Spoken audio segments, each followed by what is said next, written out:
Salamat pagi semua. So now let's proceed to the country of Brunei. So Brunei Darussalam means abode of peace, which is mostly given the country's highest standard of living and longer life expectancy than many of their neighbors in Southeast Asia. So now I will be discussing to you about the integrated Islamic education. So the philosophy of Malay, Islam, and monarchy is a continuous effort to develop potentials in individuals as a whole so that the nation may produce citizens who are knowledgeable and wise, religious, dynamic, disciplined, and responsible while suited to the religious needs and its values, and its goals is to equip students with the skills and knowledge as well as the right values and attitudes in order to meet the changing needs of the society and the future. So the theoretical framework is emphasize the unison of knowledge and not merely an installation or imitation of one's knowledge through secular teaching and learning in the classroom. So, in grade level competencies, an integrated Islamic education focuses mainly on implementing Islam's as a whole. So, this can be done by integrating Islamic knowledge and belief, matching belief and practice, balancing the work for worldly affairs and the religious duties for the hereafter. So the values and focus of it is first self-confidence and self-esteem, second empathy and appreciativeness, third self-reliance and independence, fourth tolerance and mutual respect, fifth caring, concerns and sensitivity, sixth is integrity, national patriotism, seventh piety, eighth competitiveness, and lastly is commitment. So they're using two approaches, the teacher-oriented approach and the student-centered approach.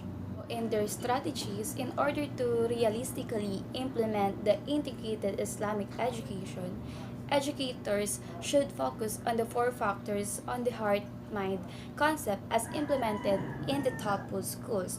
First is the creativity, second is reflectivity, third reciprocity, and lastly is the responsibility. So now let's proceed on what makes it different from the values education here in the Philippines. So they are different in terms of their goals because here in the Philippines, the goal of values education is each student decides and pursues responsibility for the common good, while in the Islamic integrated education, they want to equip students with the skills and knowledge in order to meet the changing needs for the society in the future. And also in their theoretical framework, because in the Philippines, their focus is to cultivate students' ethical identity by possessing the five macro skills, while in integrated Islamic education, their focus is on the unison of knowledge.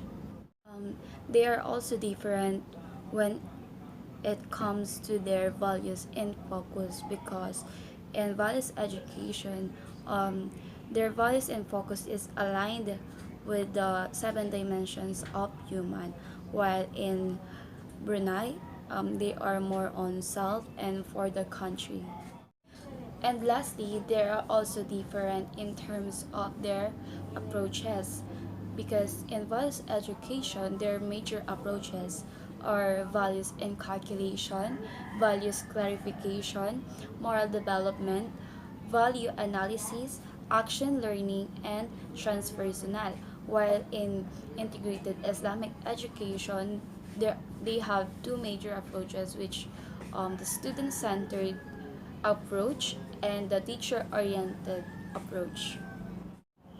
So in their similarities, they are both aim for what is contributing to the society, and they are also similar in terms of spiritual, physical, and mental aspects.